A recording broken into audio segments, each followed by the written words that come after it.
What is going on, everybody? I think we're live at this point. It's hard to know. We are using our mobile train station setup. We're doing things sort of on the fly tonight. It says we're live, so I'm going to assume that we're live. Drop in the chat if you are a dog agility handler, competitor, if you love to play dog agility with your dog. I know we have maybe a 15-second delay on this. I'll just double check and make sure everything's up and running. Yeah, it looks like we're good. I see some people are already here. I see Explicit, Nancy Medved, SD Cruiser, welcome back. I see us. Danielle Luton, we have another one of our moderators in the chat today, and Stephanie Belanger. So let's talk a little bit about what we're going to do tonight, Cal. Yeah, well, we were trying to think of a fun agility topic that would sort of be interesting for a wide range of people. And with the agility that we do here, we focus a lot with our students in every level on teaching them to have, or to teach them to teach their dog to have a good balance between what we call obstacle focus and handler focus. And for those of you who aren't as familiar with agility, you're probably wondering what on earth that means.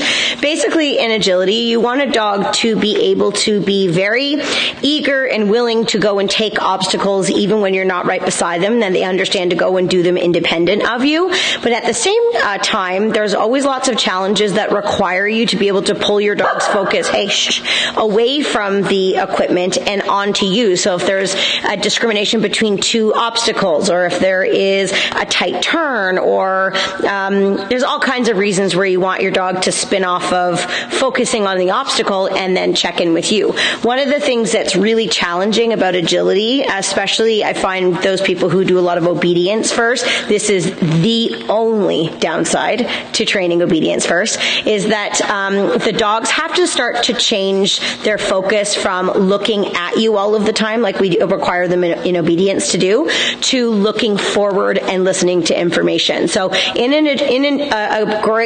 fabulous agility dog is a dog that can focus on the task ahead, but still take commands and directions from their handler, and then can turn on and turn off at any moment. Now, we know dogs are capable of doing both. I have dogs that do really, really well in obedience, and then on the same day I can go and do agility, and they can definitely switch back and forth, so they understand how to differentiate between the two, but there's a little bit of a different training. So that's sort of the idea behind what obstacle focus and handler focus is. And what I thought would be fun to do today is sort of show you with a dog that has had a lot of training in those two areas, and then also show you some exercises that you can do with dogs to either strengthen one side or the other. So I have a few dogs with me today. I have the Beeline, who we normally have on the live stream. She's our youngest patiently waiting border collie. She's lying beside me, hoping that I'll give her a cookie out of my pocket. She's pretty excited. I actually have my mom's border collie with me right now because we're taking care of her,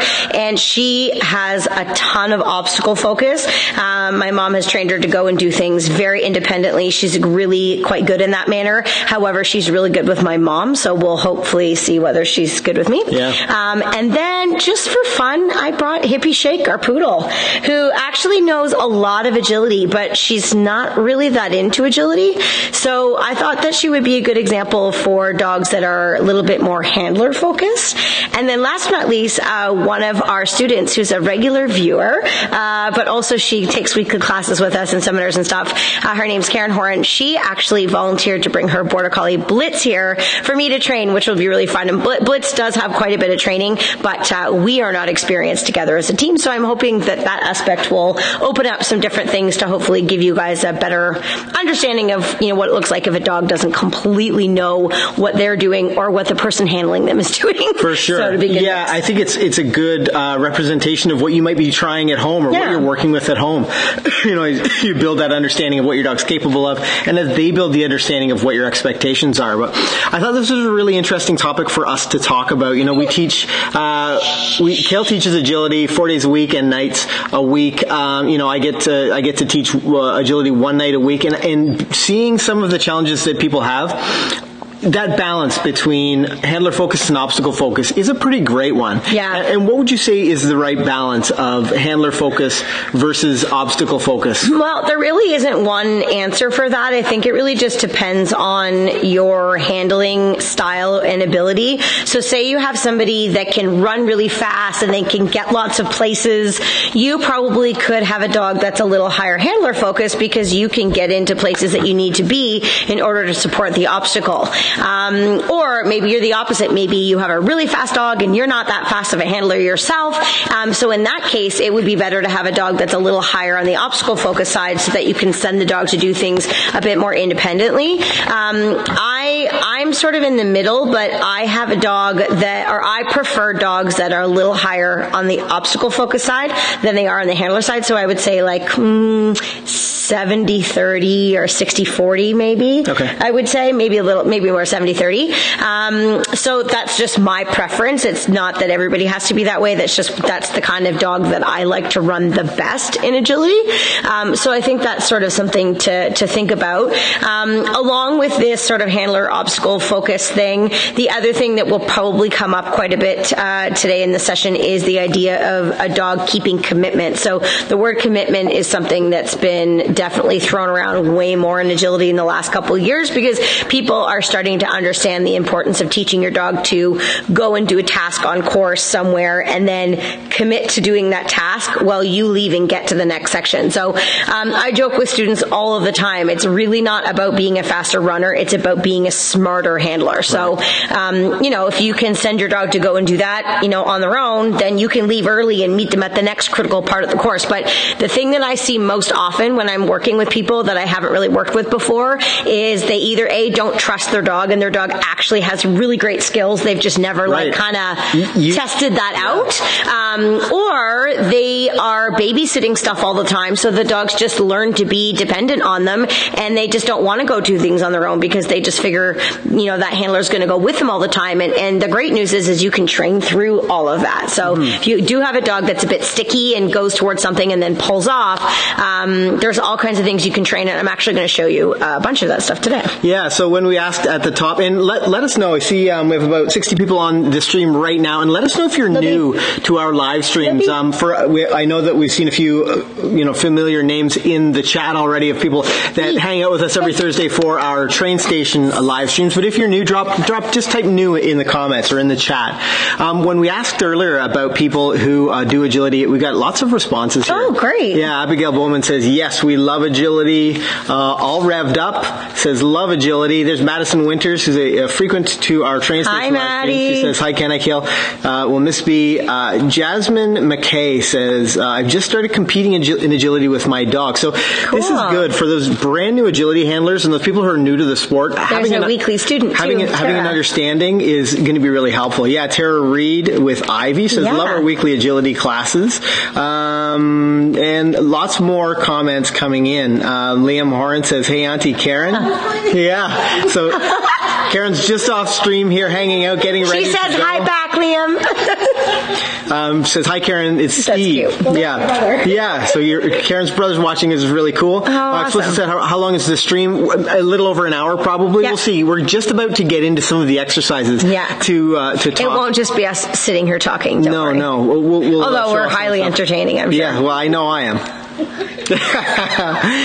Dan and Ellen Luton say the real question at hand is, did Ken bring the train whistle? Oh, he totally did. I didn't bring the train whistle. I felt like it wasn't a train station, and I didn't want to mislead anybody. Really funny. But I think this is we'll make do. Okay, so lots of new people. Donna Johnston, Emma Bowman, all new. Ulrich Reinich, I apologize for butchering your name. Lots of new students. Okay, so let's get into this. Where do you want to start with some of this training tonight? Yeah, actually, another thing that people could maybe write in if they are an agility person is whether their dog is more handler focused or obstacle focused. And maybe you don't know the answer to that question quite yet. But if you do know, that would sort of help me determine sort of which direction I can focus a little bit more. But maybe what I can do right now is just do a little bit with B over, I just set up a little tunnel and a jump.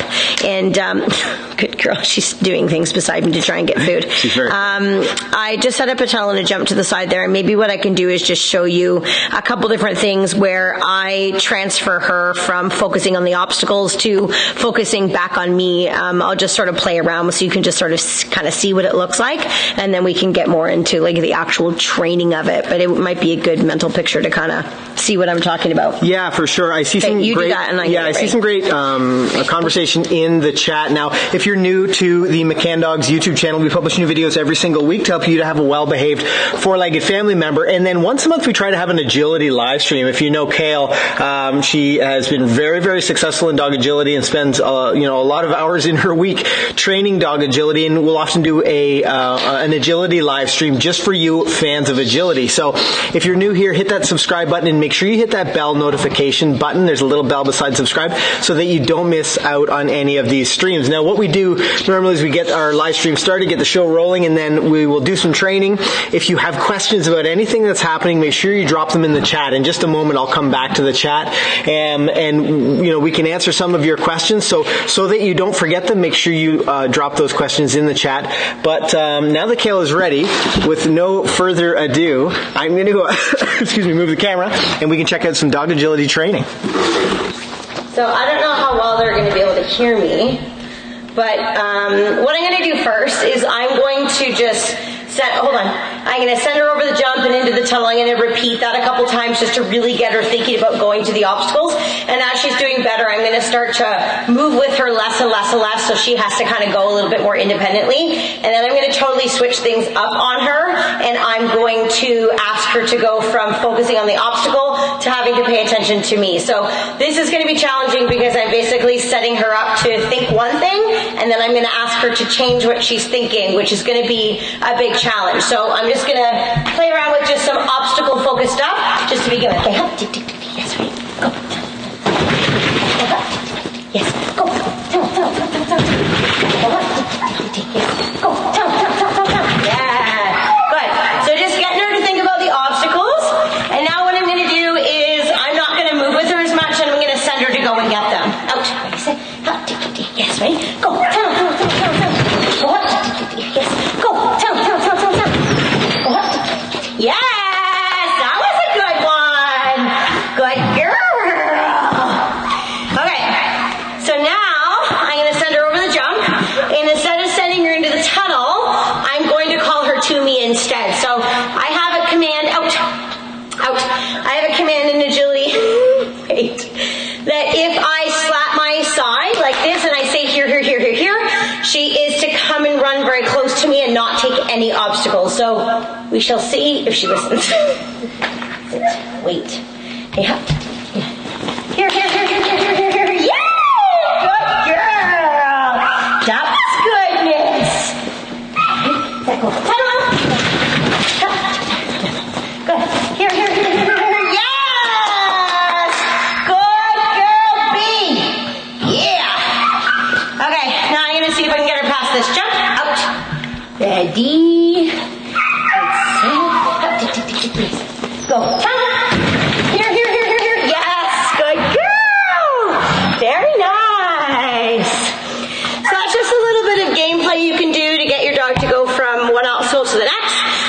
And then while I have her working, the next thing that I'm going to do is test a little bit of commitment training. So what I'm going to do is send her to the tunnel. I'm going to send her to the jump, either to the front side or the back side. And long before she takes the jump, I'm going to run away. And what this is testing is her ability to maintain commitment. So if I ask her to go do an obstacle, and I feel that she's made the decision, and in agility that's what we refer to as making a commitment, and I leave, her job is to continue doing what I've asked of her. What I don't want her to do is stop what she's doing and chase after me. So if she does that, I'm going to show you how we fix it.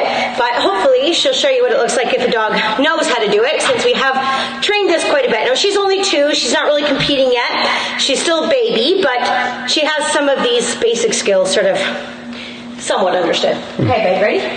Okay, go. Ready? Move. Yes, good girl.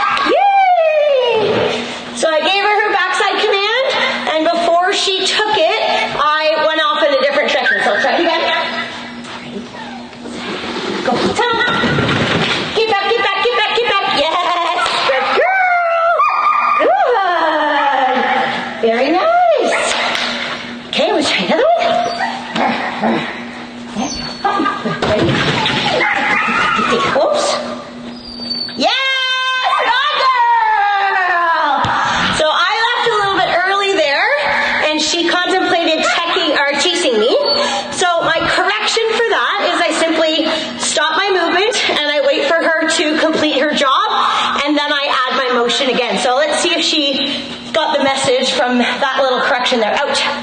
Ready? Yes! That's better. So that time when I asked her to do it, and I ran away, she was a lot better about staying committed. Good girl. Can we do it one more time and then have a break? You're so good, little bee. Go.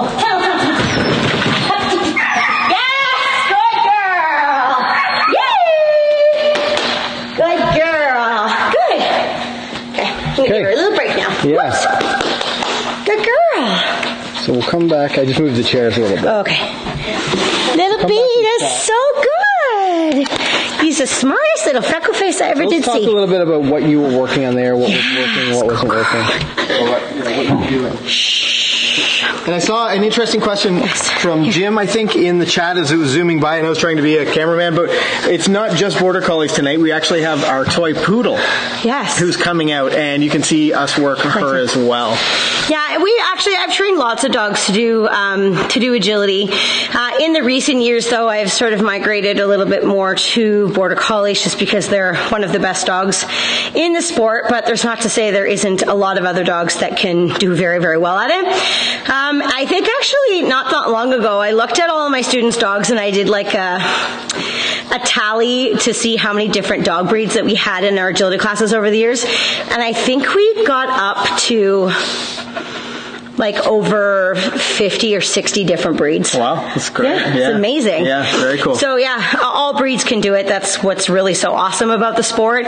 And you know, there's some dogs that are certainly more athletic and more willing than others, but like every once in a while you get like sort of a bit of a different breed that you wouldn't suspect, and they come in and they're so awesome. Yeah. We have a couple Havaneses in classes right now that are super into it. I have a Chihuahua in class right now. You should see this little sucker weave. He just goes through like a bullet. He's so good. So there's all kinds of breeds. I have Border Collies today, but we're not restricted to Border Collies, that's for sure. So I see a lot of people in the chat are talking about how their dog is handler focused. Yeah, I saw 3 or 4 people. That's probably the main thing that dogs are is handler focused. So talk about that exercise for those people, because those people don't need to work on that exercise quite as much. No. Their dog is already training with them, really focused on them. Yeah, so that exercise that I was showing, it was basically just giving you an idea of how a dog can transfer very easily to obstacle focus and handler focus. So I could bounce her back and forth very easily.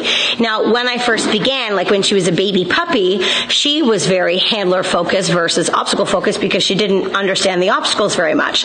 Now, because I'm a trainer that's done this a lot, I immediately thought to myself, okay, I got to work a lot on obstacle focus. And so then we sort of went along a few months, and then she was really high on the obstacle focus side and like 0 on the handler focus side, and she wanted to go take this obstacle, and she just thought she was like the coolest thing ever because she was so excited, which was cute and it was great, but it's not really in my best interest. So then I had to sort of work through balancing between the two. So some dogs naturally they become obstacle focus very quickly, and there's other dogs, we sort of have a nickname for them, we call them Velcro dogs, and they're the dogs that really just love to be super close to their handlers and they don't really want to go away. And it could be like confidence issue. It could be that the dog just doesn't understand how to go and do things by themselves based on where the handler has been rewarding their dog or how they've been training. So there's lots of reasons why. But as I mentioned before, they're really easy to train to get your dog to be better on both sides. And if you have a dog that is like B was after a few months and they just want to take obstacle, and they don't really want to listen and come in and be focused, then there's a lot of ways that you can enhance that side of things as well so that you can balance your dog out and figure out a balance between the two that works the best for you and your dog team.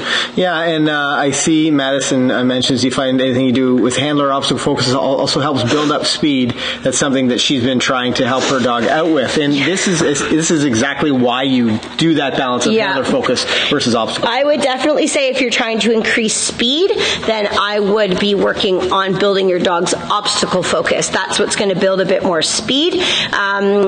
There's lots of ways that you can do that. I think the most common piece of advice that I've been giving people lately, at trials and whatnot, is that people train too fancy of stuff. Okay. Because agility is getting pretty fancy, which is really cool because dogs can do some pretty miraculous things at this point. I think this is really important for people to hear, though. Yeah, but I think, and I can do some fancy shit with my dogs too, for sure, and I love it, and I think it's really fun. However, there is a time that I choose to do that, and that is when A, I feel that the dog physically and mentally can handle it, and B, I want to make sure that I'm happy with my dog's speed and their performance. And sometimes if you're doing things that are a little bit too much turning and too technical, that actually can slow your dog down. So if it's speed that you're looking for, try to simplify your exercises. And I'm talking simplify to like working jumps in a row or like a big speed circle. Dogs really need to learn to run out and run full out and learn how to go fast, and then you can add your turning and stuff in after that. But again, all the dogs are different, and that's why there's no perfect calculation to train an agility dog. They're all different, and what you need to do as a handler is look at the dog that you have and say, okay, are you a little bit too speedy and too obsessed with the obstacles? And so in that case, I would work more technical stuff, and I would get the dog to become more mindful. Or do I have a dog that I know has more in there and it's just not coming out? And so then I'm going to maybe change my handling and my training strategy to, embellish those things that my dog needs a bit more on. There isn't one way to do it. It's learning what's right for you and the dog, which I know sounds really foofy, but it's the truth. Yeah, no, I can recognize that in some of our classes, like our level 3 dog. So here at McCann Dogs, we have 5 levels of agility. The first level is introduction to equipment and foundation, and very foundational stuff. And then they move up progressively to level 5 being international agility, handling sequences. Yeah, those are the people who have world team aspirations and are looking for higher level. But yeah, we have 5 levels, so there's definitely something for everybody's goals. Mm-hmm. And you start to see that in, I would say, level 3, as you start to sequence more obstacles, as you start to see that connection really solidify, or at least the understanding of what kind of dog they've got. Mm-hmm. And it's really fun to watch. So do you want, for those people that are watching right now who have a handler-focused dog, can we work on a couple of exercises or an exercise that is just for them? Yeah, I'm gonna show you a really easy exercise that we start even with baby puppies, because it's not really that impactful on their body. It's something that we start off right from the beginning. I actually have a few games that I'll teach with the dogs that will start to teach your dog to understand to go and find obstacles a bit more. I'm going to put Miss Freckles away though, and maybe I'll use yeah, and I'll jump in the chat here. So I see Organized Sopranos joined us. Thanks for joining us. It's nice to see you here. Eden Fraser said she did great. Yeah, Beeline's pretty speedy, and it's fun to watch on camera. It's fun to watch the two, Kale and B, work together. Run too. Explicit asks, are labs decent at agility? I'm new here. I know they're smart and obedient, but how are they at agility in general, being a bit larger? Well, truth be told, a Labrador brought me to agility, and she was so much fun to train. There's been tons of really successful Labradors. So don't think that the breed is going to hold you back at all. We have so many different breeds of dogs in our classes, and it has nothing to do with the breed that they are, whether the person is successful or not. So let's jump around to this, the action cam. It's not the train station, and I apologize, I don't have a train whistle, but it's the agility training station. And now let's let Kale tell us what she's going to be working on. So this is Blitz. This is my student's dog. Her name's Karen, and Blitz has done lots of agility and competed and does very well. But what I'm going to do is I'm going to use her to work on some, Blitz, to work on some of these problem-solving exercises that we begin with. Now, Karen's done her homework, so the dog's going to be able to do this really quickly, which is going to be helpful because I'll be able to show you more progressions than if I was using a dog right from the beginning. So just assume she's starting off and she's never done this before. When I begin this, I like to start with the jump very, very low, and basically it's just a shaping or a problem-solving game. So what I'm going to do is start with Blitz on one side, and I'm going to simply hold the food on the other side, and I'm going to tell her okay, and I want her to guess how she can get the food. And the only way that's going to be easiest for her is to take the jump, and as soon as she does that, I'm going to yes and reward. Now, as she starts to figure this out, yes, good girl, as she starts to figure this out, I'm going to challenge her by building distance on the jump, so she has to go and seek the jump a little bit more independently. Now, the idea behind this is called offering the jump, so I'm not going to help Blitz in any way. I want her to really think about doing this a bit more independently, so I'm not going to tell her jump, I'm not going to signal her to jump. I want her to think of all of these things herself. Now again, I want her to be successful, so if I do something that's too challenging for her and she starts to make errors, my job is to move myself into a point where she's successful once again and then build again a bit more slowly. She wants to do something, everybody. She's like, stop talking, do something with me. I know, okay. Okay, come on this side. Here. Okay. Okay. Yes, good girl. Okay, come here. Ready? Okay. Yes! I thought she might go this way. Here. So I'm going to add a little bit more distance. So the food's here, so she could come straight through. Hold on. Wait. Okay. Yes! That looks good, miss. So I'm going to add a little bit more distance. She's not quite as comfortable lining up on my right side. There we go. That's better. Good. Okay, wait. So here's the food. Oh, we're chewing still. Okay. Oops. Okay. Okay. Yes! Good girl! We try a little bit more. Okay, now we're already building a lot. Come here. Good. Okay. Yes! Good girl! Come here. We're already building quite a lot of distance. Come here, line up. Ready? Set. Okay. Yes! You're so smart. So because she's going through these processes really quickly, I'm going to now put myself standing up so I look a little bit more like I would in an actual competition. The other thing I'm going to start to do is change my position a little bit. So I'm going to, here, sit, wait. Good, so I'm just going to stand close. Okay. Yes! Good girl! Yay! Sit. Wait, sit. Yeah, sit. Yeah, sit. Yes, good girl. Wait. She's throwing every trick of the book at me right now. Wait. No. Sit. You're ready. Okay. Yes! Good girl! Very nice. Okay, let's go this way. Good girl. Ready? Here. Quiet. Sit. Wait. So what I'm going to do this time is I'm going to just draw a bit more attention to the jump.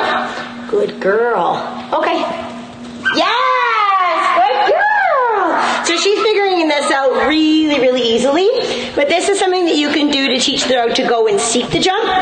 And then what I can start to do to build on this, because she's doing this very well, is the next thing that I would do with her is I would start to build in the commitment. So I'm making this really easy because I'm not moving at all. I'm standing perfectly still. But as you probably can see in agility, you're never doing that. You're always moving away. So I'm going to switch to the toy now.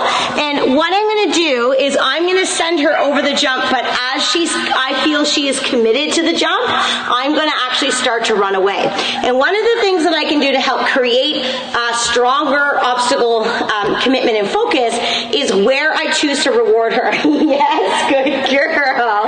Good girly. So when she goes to get the jump, I'm actually going to throw the toy back to her. I'm not going to let her come back to me to get the reward, because if I'm trying to enhance obstacle focus, that's where the reward needs to be. Okay, come here, Bee. Butts. Ready? Sit. Wait. Set. Okay. Yes! Good girl! Good girl. I didn't get the toy out of my hand fast enough. Okay, I'm going to go the other way so I don't run into the thing. Okay, out. Good, sit. Wait. Good girl. Okay. Yes! Good girl! Did you see? I don't know if you could see that because it happened really fast, but for a split second, she thought about coming back to me instead. That was such a good choice, Missy Moo. Okay, out. Good. Back. Sit. Wait. Good. Back up. Sit. Good. Wait. Sit. Wait. No. Sit. Good. Yes. Good girl. Wait. Good. So she's a little bit keen right now, so she's trying to do all of these other things that she's trying to offer. Yes. So when I have a dog that's really high-minded like this, I can't allow her to start guessing and anticipating things. I really want her to put all her trust in me to tell her what to do. So all I'm doing now is just complimenting by rewarding her for sitting calmly. I know she's going to jump when I ask her to. She's already proven to me that she really likes that. So now I need to make sure that the sit and the calmness is just as appealing to her. Sit and wait. That's such a good girl, miss. Go on. So I'm going to try and leave really early this time and see what happens. Okay, go. Yes! You're the smartest dog. You're the smartest dog. Good girl. Now, if she wasn't so good at this and I needed to problem solve a little bit, one of the ways that I would do this, to help the dog be successful is I would pre-place a reward in the position that I'm looking for. So I might put my toy there, leave it here, good girl. And then as I send her, sit. Yes, wait. The toy is there to sort of lure her into position. Wait, I'm going to put it a little bit further. And that way when I leave, she's not as worried about me leaving because she's more concerned about getting her toy. Whoops. Sit. Wait. No. Wait. Sit. Wait. Sit. No. Sit. Sit. Yes. Good. Sit. Yes. Good girl. There. Yes. That is it. Good girl. So I just want to be clear and calm if she's not sure what I want. Good. Okay. Yes. Good girl. Yay. Now this dog is perfectly capable of jumping higher heights, but when I'm first training something like this with the dog, I don't worry about the height of the jump at all. I keep it nice and low. That way you can do it with any age of dog. If you do have a young dog though, I would highly recommend you keep the repetitions very, very low. Don't do a lot of stuff. She's, hey, that was my hand. Out. Out. Out. Sit. Thank you. Ah. Good. Okay. Yay. Good girl. Somebody's a little buzzed right now. Good girl. Okay, out. Oh, who's the smartest girl? Good. Okay. Yay. So this little dog's brilliant. She's very excited and she just needs to be reminded to be a little bit more mindful. So something like this. So I'm a big believer in the obedience with the dog because the more obedience and the more clarity you provide the dog between your agility sessions, the easier the agility will go because they really do go hand in hand. So if I allow her to be pushy with me with the toy, ow, that was my hand again. No. Be careful. Good. Okay, get it. Yay, get it. Yay, good girl. She's not putting her mouth on me because she's being a bad dog. She's just super excited right now and being overzealous. But I want her to be careful and mindful because if I teach her to be careful and mindful in this setting, she's going to learn to be able to do that same thing in the agility ring as well. Okay, out. Oh, B, you're so smart. Get it. But you see how fast she learns? Like the moment I give her direction as to what I like and I don't like, she immediately just picks up with what I'm asking for. So as long as you're providing clarity, the dogs learn so fast. Out. Oops. Out. Good girl. Down. Yes. He's so good, Missy Moo. Good. Take a break on that? Yeah, it was great. Good girl, miss. Get it. Yes. Good girl. He's a good double dog, B. Good girl. Get it. Yes. Yeah. Good girl. Good. So if you have any questions about that, building more obstacle focus for your dog, make sure you drop it in the chat. Now's a great time because we just finished talking about that. I noticed a couple of people might think, well, because I know that I think it was Jonathan asked earlier or mentioned earlier that he was wondering if it was all border collies. Oh, I can get hippie out and do some stuff for the hippie. Well, so this is a great. You mentioned very briefly, work with your dog so that they're always, they have a great attitude. Yeah. That they're working hard. You don't want to drive your dog into the ground as you're training. And that's even more important with some other breeds. A lot of these border collies are so high-minded that you can really they want to go and go. Yeah, so when someone's at home, if they don't have a border collie and they're working on some of these exercises, where are they going to know? What's that line for them? Well, you need to read your dog's body language, and when you see that your dog starts to look a little tired